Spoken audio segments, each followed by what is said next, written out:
वै। ओम शांति शांति शांति। ओम।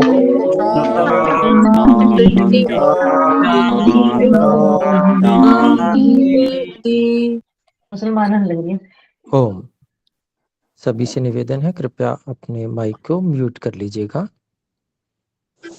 जी, तो वैशेषिक दर्शन में हम 2 सूत्र पढ़ चुके थे और तीसरे सूत्र की जो भूमिका है वो भी हम पढ़ चुके थे। तीसरे सूत्र को हम आरंभ करेंगे। तीसरे सूत्र का जो भाष्य है स्वामी जी ने, स्वामी ब्रह्म मुनि जी ने 2 प्रकार से किया है। तो पहले प्रकार से ये जो अर्थ है, तद्वचनादाम्नायस्य प्रामाण्यम। अच्छा, इससे पहले कि हम आगे आरंभ करें, पूर्व पाठ में यदि कोई बात पूछनी हो, कोई स्वाध्याय किया हो आपने और बात समझ में ना आई हो, तो आप पूछ सकते हैं हस्तोत्थापन के द्वारा। जी प्रकाश जी, कृपया बोलें। ओम। आचार्य जी, ये जो शब्द निश्रेयस है, इसका वो अक्षरशः अर्थ कैसे लेना चाहिए?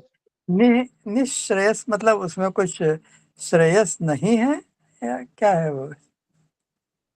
धन्यवाद। जी जी, ठीक है। तो इस पे थोड़ा और विचार मुझे करना होगा, फिर मैं बताऊंगा। ठीक है जी। और कोई बात?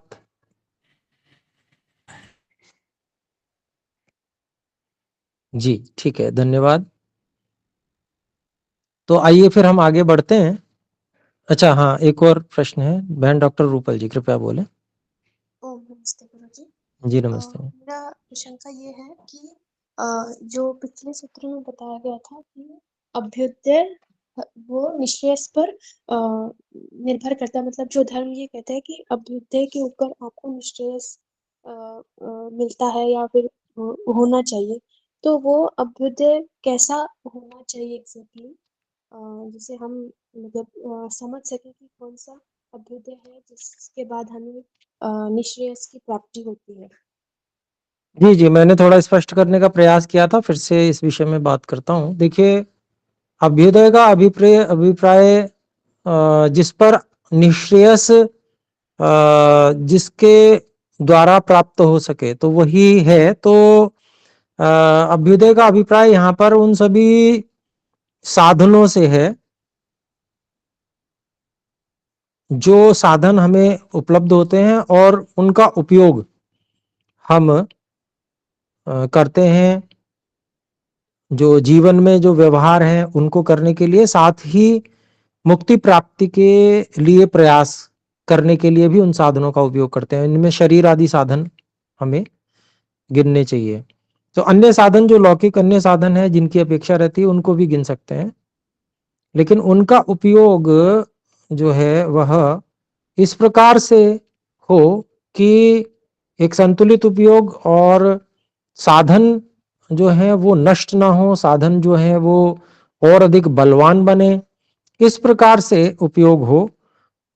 तो उसको हम अभ्युदय के अंतर्गत गिनेंगे, जिससे कि आगे उसके बाद हम अभ्युदय के द्वारा निश्रेयस को भी प्राप्त कर पाएंगे।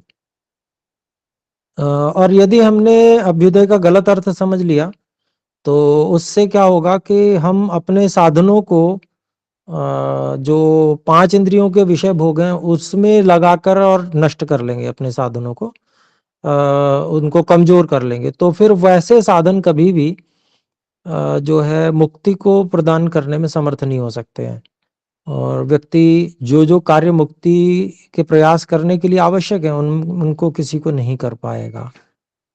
जी दूसरा अगला जी BS चौधरी जी बोल सकते हैं। जी आचार्य जी नमस्ते। जी नमस्ते।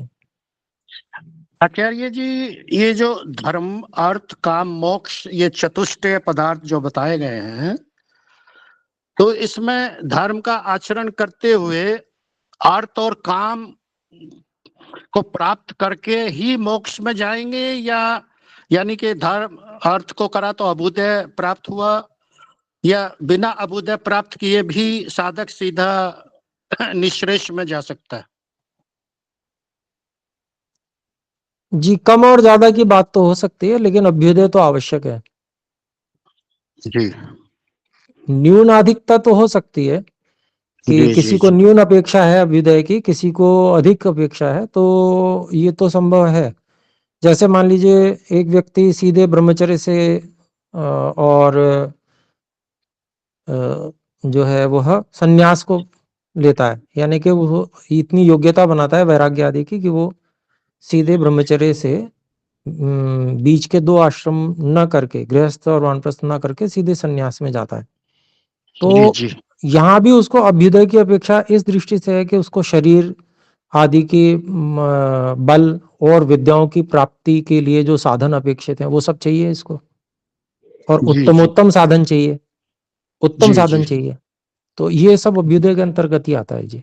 तो न्यूनाधिकता हो सकती है, जो गृहस्थ में जाएंगे उनको कुछ अधिक साधनों की अपेक्षा हो सकती है, आवश्यकता हो सकती है। जी तो जी ये निर्भर करता है अपेक्षा किनको कितनी है। जी, आपके बाद में तो बहन सविता आचार्य जी रस्तोगी जी। हाँ जी, बोले जी, बोले। एक और पूछ सकता हूँ आचार्य जी? हाँ जी, बोलिए बोलिए जी। हाँ आचार्य जी, एक हम आपसे पहले हमने इसको थोड़ा सा पढ़ा था, ज्यादा हमारी समझ में नहीं आया था। तो उसमें कहीं ये लिखा था कि निःश्रेष की छाया में ही अभ्युदय प्राप्त होता है। जरा इसका थोड़ा सा अर्थ, मतलब इसको हमारी सरल भाषा में समझाने का कष्ट करेंगे? जी जी, अवश्य। अच्छा प्रश्न किया आपने, और पूरक हैं दोनों प्रश्न। जो पहले बहन डॉक्टर रूपल जी ने किया और जो आपने किया, वो दोनों एक दूसरे के पूरक हैं। जी देखिए, अभ्युदय प्राप्त होगा तो निःश्रेयस की भूमि तैयार होगी, लेकिन अभ्युदय का अगर गलत अर्थ समझ लिया तो अभ्युदय के गलत अर्थ के समझने से वह उसके साधनों का नाश होगा और निःश्रेयस की योग्यता के लिए पुरुषार्थी नहीं कर पाएगा व्यक्ति। दूसरी बात, जो निःश्रेयस की छाया में अभ्युदय का चलना है, वो यही है कि निःश्रेयस उद्देश्य लेकर व्यक्ति चलेगा। अर्थात हमारे स्वामी सत्यपति जी महाराज गुरु जी, वो एक बात कहा करते थे कि सामर्थ्य चाहे कितनी भी कम हो, लेकिन लक्ष्य कम करना ये आलस्य की बात है। तो लक्ष्य को ही व्यक्ति भूल जाता कि लक्ष्य मेरे को नहीं प्राप्त करना मुक्ति। जहां ये बात आ जाती है वहां पर निःश्रेयस की छाया नहीं है। निःश्रेयस की छाया का मतलब लक्ष्य मेरा मोक्ष प्राप्ति ही करना है, मोक्ष प्राप्ति करना और कराना है। उसको ये समझना चाहिए कि चारों वर्णों और चारों आश्रमों का एकमात्र उद्देश्य ईश्वर प्राप्ति करना और कराना है, मोक्ष प्राप्ति करना और कराना है। यह बात जो अंदर बैठाकर जब व्यक्ति आचरण करेगा, अभ्युदय के लिए भी प्रयास करेगा, तो वो जो प्रयास होगा अभ्युदय के लिए वह निःश्रेयस की छाया वाला होगा। जी आचार्य जहां जी। लक्ष्य समाप्त हो गया, जहां लक्ष्य नहीं रहा, वहां फिर अभ्युदय, वो अभ्युदय ही नहीं रह जाएगा, एक तरह से वो कुछ और ही हो जाएगा, कहीं और ही लेके चला जाएगा वो। जी तो जी ये जी। अभिप्राय है जी। जी आचार्य जी, जो योग दर्शन में एक वो जो 9 बाधाएं बताई हैं, तो ये जो जी लक्ष्य जी। वाला है उसी 9 बाधाओं में से एक है क्या? लक्ष्य देखिए, हाँ बिल्कुल अविरति है वहां पर। अविरति जो है वो उसी के अंतर्गत है। जी जी, ठीक है। धन्यवाद। धन्यवाद बहन आचार्य जी। सविता, धन्यवाद जी। बहन सविता रस्तोगी जी, कृपया बोले। नमस्ते आचार्य जी। जी नमस्ते। धन्यवाद, आपने क्लियर कर दिए कंसेप्ट्स। बट जो मेरी अंडरस्टैंडिंग है, क्या वो ठीक है अभी तक की? अभ्युदय मतलब भौतिक उन्नति और निःश्रेयस मतलब आध्यात्मिक उन्नति, क्या ये ठीक है? क्या ये आपके विचारों से मेल जी, खाते हैं? ये दोनों ही भौतिक और आध्यात्मिक उन्नति ये अभ्युदय के अंतर्गत ही है। अच्छा और मुक्ति जो है वह आध्यात्मिक उन्नति का परिणाम है, अच्छा। जो जिसमें भौतिक उन्नति सहयोगी है। भौतिक उन्नति से अभिप्राय क्या है? लक्ष्य वही रहना चाहिए मुक्ति का, और जिसमें साधन बलवान हो, नष्ट ना हो। वो भौतिक उन्नति मानी जाएगी। भौतिक उन्नति, आजकल लोग भौतिक उन्नति का अर्थ कुछ गलत लगाते हैं, तो अगर वो आप लगाते हैं तो वो नहीं लगाएंगे। भौतिक उन्नति का अभिप्राय क्या है? जिससे साधन और बलवान बनते हैं, वह भौतिक उन्नति है। जिससे साधन नष्ट होते हैं, हीनवीर्य हो जाते हैं, सामर्थ्य समाप्त हो जाती है, वो भौतिक उन्नति बिल्कुल भी नहीं मानी जाएगी। उसको तो अवनति ही मानेंगे। ठीक है जी। ठीक है जी। भौतिक साधन हो पर वो ठीक लक्ष्य की तरफ लगे, इसका मतलब ये है। जी जी, बिल्कुल बिल्कुल जी। बहन इंदिरा आहूजा जी, कृपया बोले। मैं आचार्य जी अभ्युदय और निश्रेयस का बिल्कुल आम भाषा में इनका अर्थ पूछना चाह रही थी। अभ्युदय का तो पता लग गया कि भौतिक उन्नति और आध्यात्मिक उन्नति, और निश्रेयस का क्या मतलब? मोक्ष पाना या कुछ प्रकृति और से, है? हाँ जी बिल्कुल, मोक्ष, मोक्ष ही है जी, बिल्कुल निश्रेयस, बिल्कुल। धन्यवाद जी। धन्यवाद जी, धन्यवाद जी। जी तो ठीक है, हम आगे बढ़ सकते हैं। आइए, तो हम देखें तद्वचनाद आम्नायस्य प्रामाण्यम, अर्थात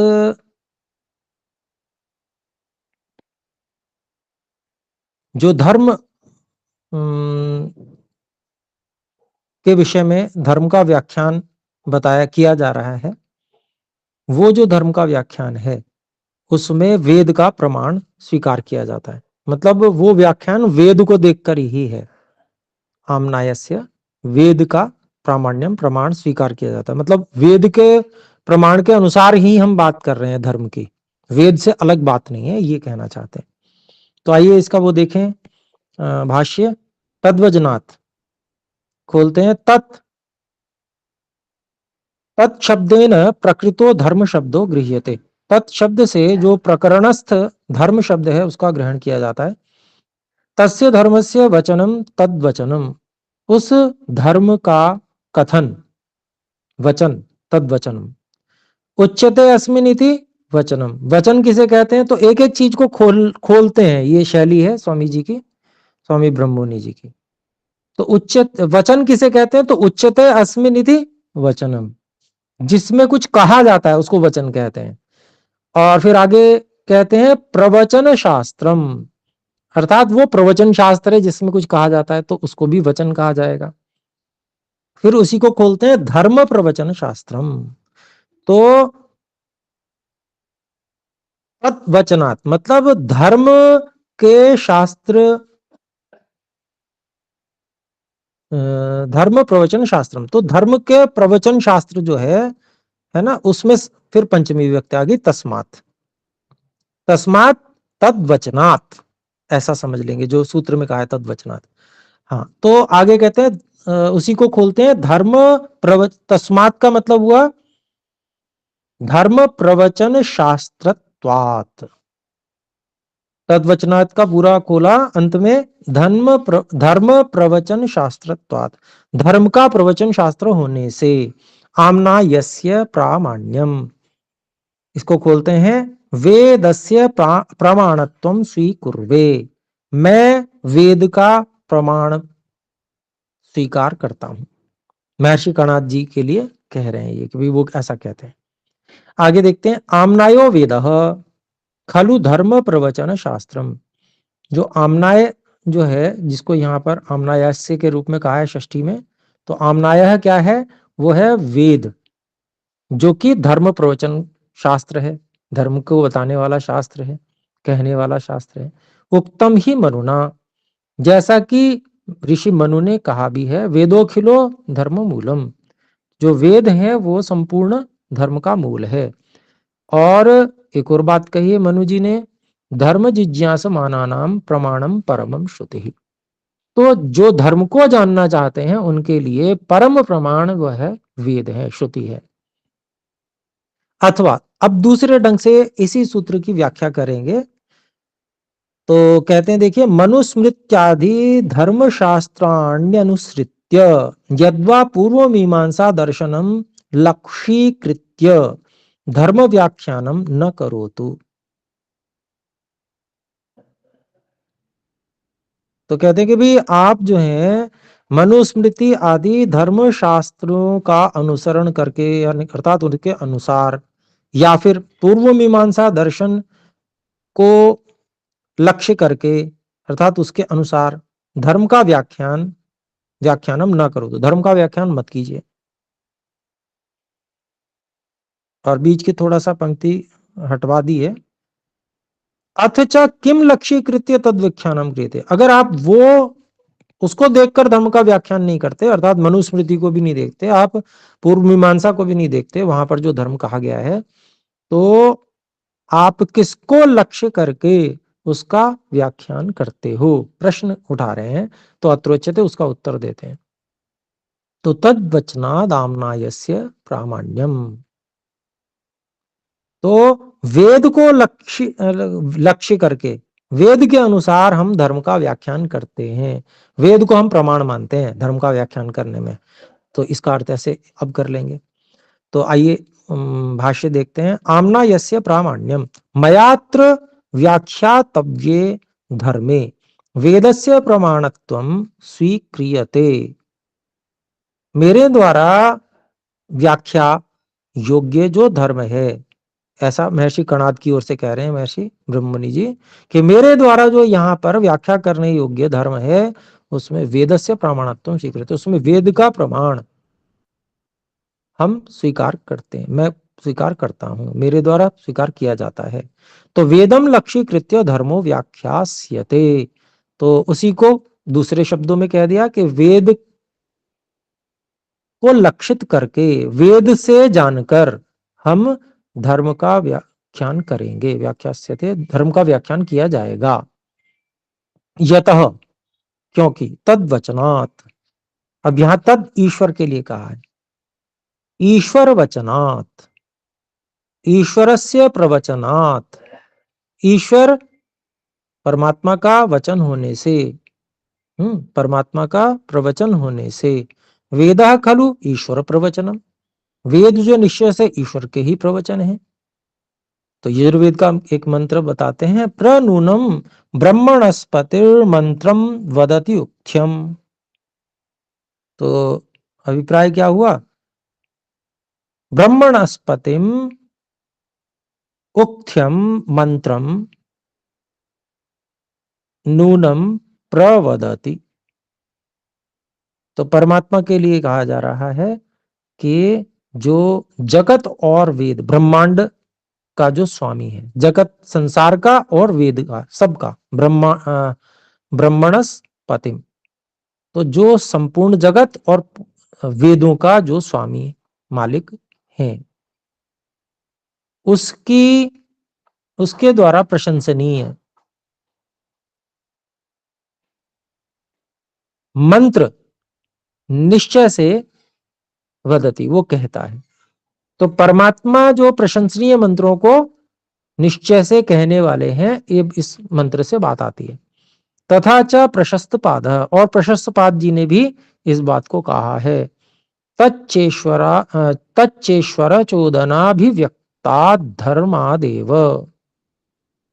तो कहते हैं तच्च, वह जो दो प्रयोजन हैं, कौन कौन से, अभ्युदय और निश्रेयस, ये दो प्रयोजन हैं, ईश्वर चोदना अभिव्यक्तात, ईश्वर की प्रेरणा से, अभिव्यक्त होने से, धर्माद एव सिद्ध, अर्थात धर्म से ही सिद्ध होते हैं। सिद्ध को हमने अध्यार कर लिया। तो वो जो दो प्रयोजन, यानी कि कौन कौन से, अभ्युदय और निश्रेयस, वह ईश्वर की प्रेरणा से अभिव्यक्त होने के कारण से, धर्म से ही वो सिद्ध होने योग्य हैं। यहां पर यह बात कही कि ये जो ईश्वर के वचन के कारण से उसका प्रमाण है, हम ईश्वर के वचन का प्रमाण करते हैं धर्म की व्याख्या में। तो आगे देखते हैं, अगले सूत्र, चौथे सूत्र की भूमिका है। अस्मिन् शास्त्रे व्याख्यातव्यो धर्मो न चैहिक इह लोके फलप्रदो मनुस्मृत्यादि धर्म शास्त्र प्रतिपाद्यो वर्णाश्रम धर्मो न चामुष्मिकः परजन्मनि फलप्रदो मीमांसा शास्त्र वर्णितः कर्मकांडाख्यः अपितु उभाभ्याम भिन्नो निःश्रेयस फलो धर्म विशेषस तत्वज्ञानाख्यः। तो इस शास्त्र में अस्मिन् शास्त्रे व्याख्यातव्यो धर्म, जो व्याख्यान करने योग्य जो धर्म है इस शास्त्र में, न च ऐहिक इह लोके फलप्रदो, मतलब ऐहिक मतलब इसी जन्म में, इस उसी को खोला, इह लोके फलप्रदो, इस जन्म में ही फल देने वाला वह नहीं है। किसके समान? मनुस्मृत्यादि धर्मशास्त्र प्रतिपाद्य, जो कि मनुस्मृति आदि जो धर्मशास्त्रों में प्रतिपादित कर्तव्य कर्म है, वर्णाश्रम धर्म है। पहली बात हो गई, वो इस जन्म में फल देने वाला नहीं है, जैसे कि मनुस्मृति आदि में जो कर्तव्य कर्म इसी जन्म में फल दे देते हैं। फिर कहते हैं न च अमुष्मिक परजन्मनि फलप्रदो मीमांसा शास्त्र वर्णित कर्माण कांडाख्य। तो कहते हैं वह जो धर्म है व्याख्यातव्य धर्म इस शास्त्र में, वह अगले जन्म में अमुष्मिक उस वाले परजन्मनि अर्थात अगले आने वाले जन्म में निश्रेयस नहीं परजन्मनि फलप्रदो, अगले जन्म में फल देने वाला भी जो मीमांसा शास्त्र में वर्णित कर्म कांड नामक जो धर्म है जिससे कि अगले जन्म में फल मिलता है, तो वो धर्म भी नहीं है। अपितु बल्कि उभाभ्याम भिन्न, दोनों से जो भिन्न है। अब ये भिन्नता जो है वो हमको मुख्यता गौणता से लेनी है। कहीं ना कहीं जो इस धर्म में जो यहाँ बताया जा रहा है उस धर्म में कहीं ना कहीं जाके मनुस्मृति आदि में जो धर्म बताया गया है वर्णाश्रम धर्म, वो भी आके थोड़ा सा सम्मिलित हो जाएगा, वो भी रहेगा। और जो मीमांसा शास्त्र में कर्मकांड बताया गया वो भी इसमें सम्मिलित होगा कहीं ना कहीं जाके। बिल्कुल पूरी तरह से भिन्न नहीं है, लेकिन उन वो विषय प्रतिपादन अलग अलग प्रकार के हैं। तो यहाँ पर थोड़ा विषय प्रतिपादन अलग प्रकार का यूं इस प्रकार से कहा जा रहा है। तो अपितु उभाभ्याम भिन्न, मतलब दोनों से जो अलग है, मुख्य रूप से अलग है। ऐसे निःश्रेयस फल धर्म विशेष, निःश्रेयस फल को देने वाला, मोक्ष फल को देने वाला धर्म विशेष, धर्म विशेष वो क्या है? तत्व ज्ञान आख्या, तत्व ज्ञान नाम का धर्म है ये। यहां पर जो धर्म लिया गया है वो तत्व ज्ञान नाम का है धर्म। अब तत्व ज्ञान से क्या है? अगर वास्तव में हमारा ज्ञान ठीक हो जाए तो अभ्युदय भी प्राप्त हो जाएगा, निश्रेयस भी प्राप्त हो जाएगा। ज्ञान गलत है, इस कारण से ही गलत ज्ञान के आधार पर कर्म और उपासना दोनों गलत होती हैं। इसीलिए कल जब मैंने बताया था तो शुद्ध ज्ञान, शुद्ध कर्म और शुद्ध उपासना, जिसमें सबसे पहले शुद्ध ज्ञान की बात की थी।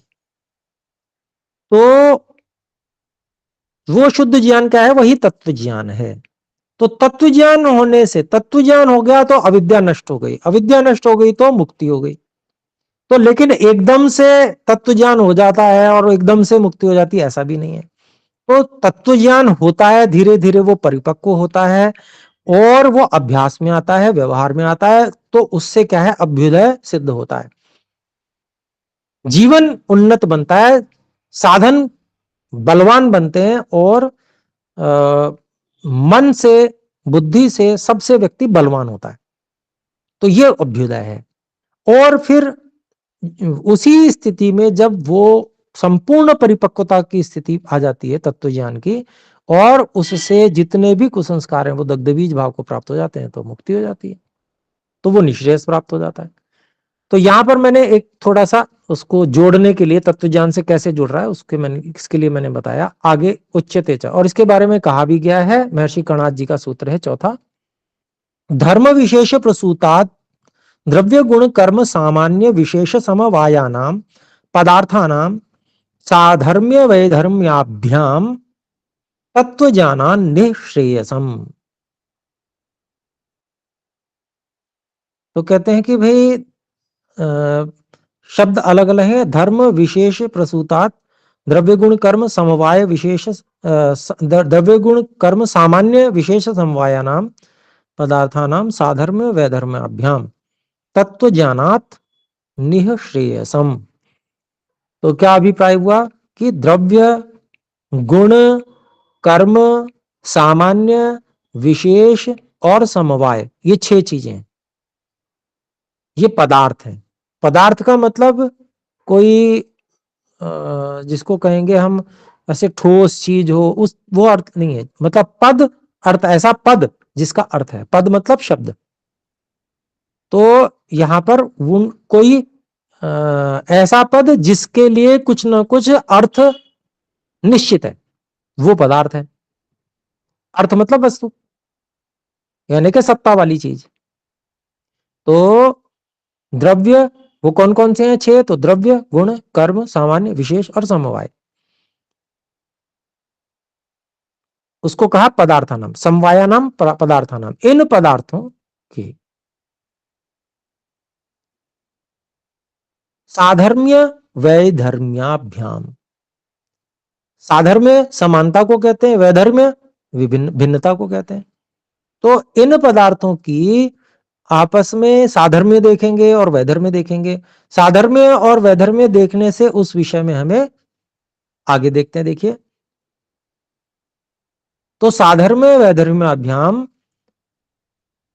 प्रसूतात् तत्वज्ञानात्, उससे जो उत्पन्न होता है ऐसा तत्व ज्ञान। जब इन पदार्थों के साधर्म्य को देखेंगे, वैधर्म्य को देखेंगे, तो इससे हमें क्या प्राप्त होगा? उससे उत्पन्न होगा तत्व ज्ञान, जो कि धर्म विशेष है। इसी को तत्व ज्ञान को क्या कहा है? धर्म विशेष। इसी की चर्चा है। और उससे क्या प्राप्त होता है? निःश्रेयसम। तो उससे निःश्रेयस प्राप्त होता है। तो ये इसका अभिप्राय हुआ। तो समय अधिक हो गया है, इसका स्वाध्याय करेंगे और जो शंका होगी अगली कक्षा में पूछ सकते हैं। तो अभी हम विराम करते हैं। आइए मिलकर एक बार ओम का उच्चारण करें।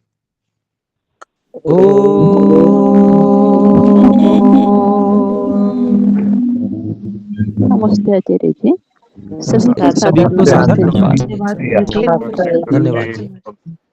सबको नमस्ते। धन्यवाद आचार्य। प्रणाम आचार्य जी, सभी को नमस्ते।